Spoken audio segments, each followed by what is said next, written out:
There are several different reasons why a game gets removed from the Play Store, ranging from copyright issues and clearly copied games, but in my opinion, the main reason is the lack of updates and compatibility with newer Android versions. In this video, I'm going to show you 15 games that were removed from the Play Store, but you can still play them without any problems, so drop a like and come with me.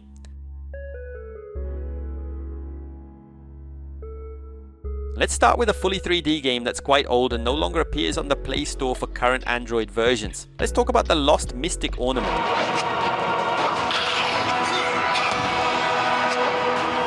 It's an action RPG in the hack and slash style developed by the independent Indian studio MAZEMAN Games. At the time of its release around 2021, it caught a lot of attention, especially because of its promise of high quality graphics and smooth gameplay on mobile devices. The game takes place in the Kingdom of Felix, a dark fantasy world that has been taken over by a terrible curse. The gameplay itself leans heavily toward a roguelike structure, and the story mainly serves as a background to support the gameplay. Although there was no big or dramatic official announcement about its shutdown, the most likely reason is simply a lack of updates. Even so, you can still play it without any issues.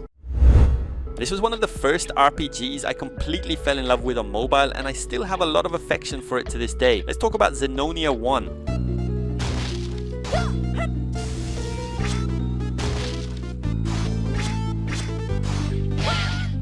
It's considered by many to be the father of modern action RPGs on mobile devices. Originally released by Gameville in 2009, it set a level of quality that very few mobile games could reach at the time. The game tells the story of Regret, a young orphan who sets out on a journey to uncover the truth behind the death of his adoptive father. It felt a bit like The Legend of Zelda, but with faster mechanics and a much deeper RPG system. The removal of ZENONIA 1, as well as its sequels ZENONIA 2 and 3 from the Play Store, wasn't a single sudden event, but rather the result of multiple factors over the years, including changes to the company itself. The good news though is that some fans managed to update the games into remastered versions, and they're actually very easy to find online today.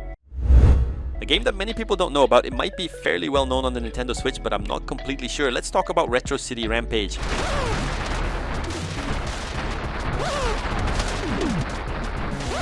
Imagine a classic Grand Theft Auto style experience, but with 8-bit graphics, niche style, and absolutely packed with references to movies like Back to the Future, Teenage Mutant Ninja Turtles, and games like Super Mario and Metal Gear. That's exactly what this game delivers. The open world is without a doubt the game's biggest and main attraction. You can freely explore the city of Theftropolis, steal over 50 different types of vehicles, and use more than 25 crazy weapons. On top of that, the story mode features over 60 missions that constantly switch genres. Although the game technically still exists on the Play Store in some regions, it doesn't show up in search results for most modern mobile users, largely due to Android compatibility issues and a lack of proper updates.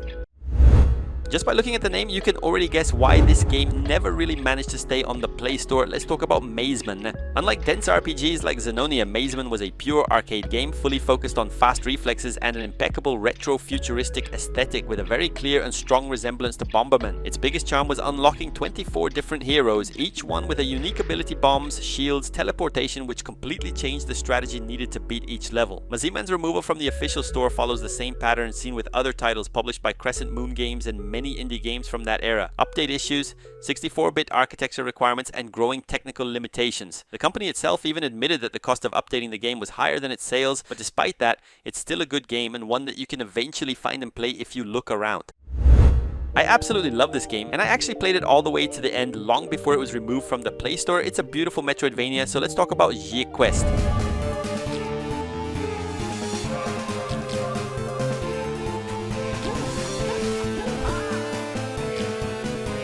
The game was highly praised for its straightforward simplicity and precise controls, but it ended up following the same fate as many other classics published by Crescent Moon Games on the Play Store. The story follows Jack, who enters a labyrinthine cave to rescue his beloved Nara, kidnapped by the orc villain Korg. The map was fully interconnected, and progression depended on finding new items such as a bow, an arrow, or double jump boots to access previously blocked areas. JACKQuest's removal wasn't due to a lack of quality, but rather a technical cleanup that Google regularly performs. Between the end of 32-bit support and the loss of the company that provided ongoing support, JACKQuest was ultimately removed from the Play Store. The latest update of Flash Party, a very popular game on the Play Store, brought in the main character from the game we're about to talk about, and that game is ICEY.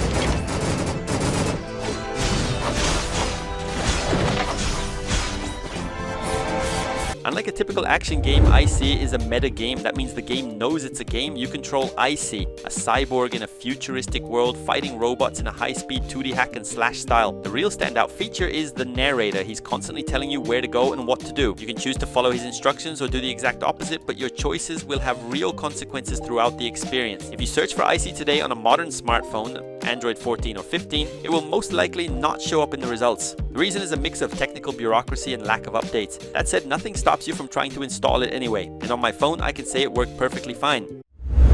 Green Project is one of the most interesting and truly eco-friendly survival simulators that ever came to Android, and now let's talk all about it. The game puts you in the role of an astronaut who returns to Earth after 300 years in cryostasis, only to find the planet devastated by a toxic fog and destructive fungi. Unlike most survival games where the goal is simply to stay alive, here the focus is on reforestation. You need to plant trees to reduce the region's toxicity levels. As nature slowly recovers, biodiversity, both animals and plants, begins to return as well. Like several other titles mentioned, Green Project became a victim of App Store policy changes and technical decisions made by the developers. In this case, beyond the lack of updates, the team was reportedly working on Green Project 2, which ended up seriously affecting the support and visibility of the original game on Android.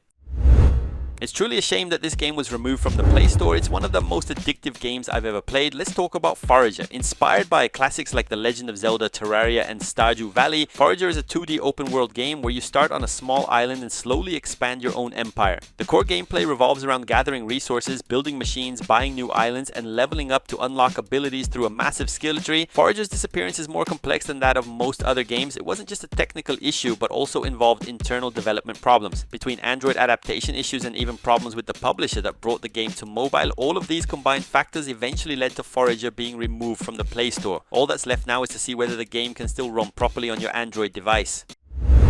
Dungeon X Dungeon, also known as Deep Dungeons, was one of the most charismatic and hard-hitting 2D Metroidvanias ever released on Android, and it simply vanished overnight.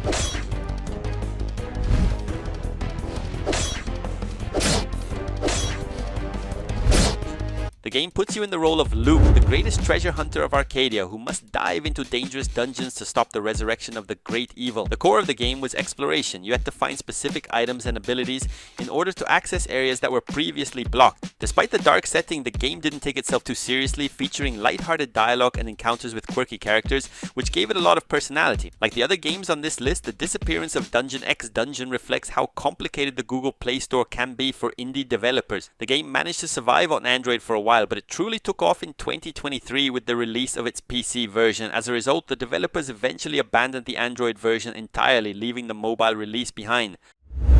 I don't remember much about this one, and because it was fully offline, the game ended up flying a bit under the radar, but let's talk about Dawn Break Origin. Unlike the main game, The Flaming Emperor, Origin was designed to be played entirely offline, which made it a favorite for players who travel a lot or simply don't want to rely on an internet connection. The game works as a prequel, exploring the events that led to the eclipse that plunged the world into darkness. It features fully voiced dialogues and beautiful character artwork, giving more depth to the story. It was arguably one of the earlier ARPGs on the Play Store, bringing the classic three-character system and much deeper mechanics, all in a completely offline experience. Dawnbreak Origin's removal from the Play Store wasn't due to the game failing, but rather maintenance issues and platform policy changes. The main reason, however, was the developer abandoning the project to focus on other games. I'd actually forgotten this game even existed on Android, and just a few days ago I was testing it after downloading it directly from TapTap. Let's talk about Dead Effect.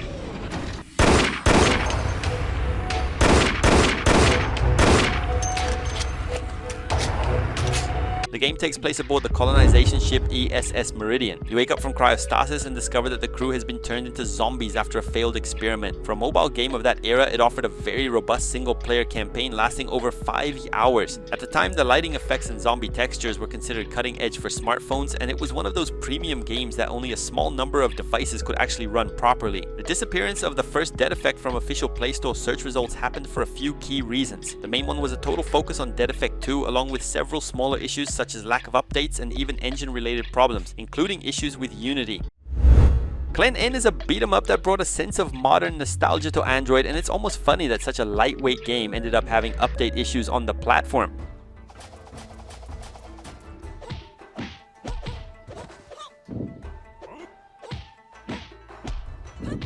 The game tells the story of 4 friends Akane, Shin, Han, and Akira who form Clan N to stop the villain Akuji from plunging the world into chaos. One of its biggest strengths was the strong focus on co-op gameplay. Each of the 4 characters had a unique fighting style and magical ability. Beyond fighting waves of enemies, the game also featured story-integrated mini-games such as escaping from giant boulders or defending specific areas helped to break up the monotony of constant combat.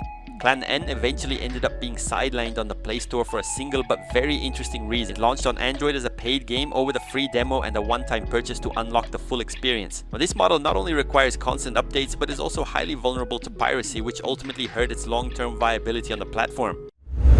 I honestly swear I would pay for a new version of this game or even just to see it return to the Play Store. Now let's talk about BATTLEHEARTH.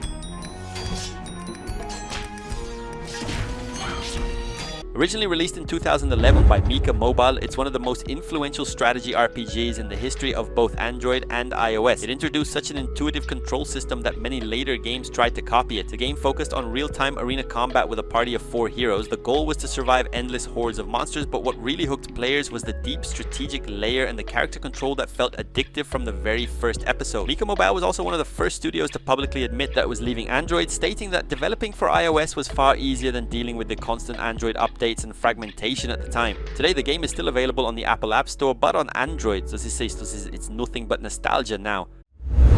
ARALON Forge and Flame was one of the most ambitious open world RPGs ever released on Android, and even today it's a game many people still look for. Let's talk about it.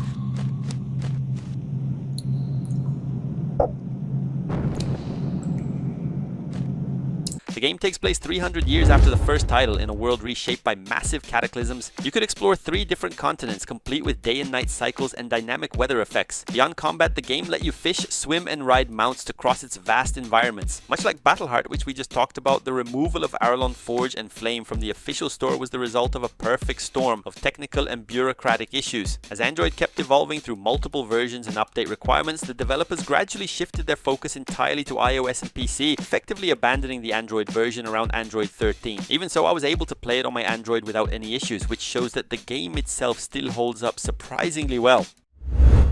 99 VIDAS was a very simple beat 'em up, but one that worked extremely well back in 2012 when Android was still finding its footing, and of course let's talk about it now. Developed by QUByte Interactive in partnership with the podcast team itself, the game featured the show's own members as playable characters. Despite its retro visual style, it included a combo system, stat upgrades, and even online co-op, which was pretty impressive for the time. Unlike some other games on this list, the disappearance of 99 VIDAS is more recent and is mainly tied to the technical maintenance of its free-to-play model. The mobile version launched as a free game with in-app purchases. That type of model requires servers for co-op mode and ad systems to be constantly maintained and updated, which ends up generating very high costs. Because of that, the company tried to rework the game into a paid version, but that promise may never actually be fulfilled.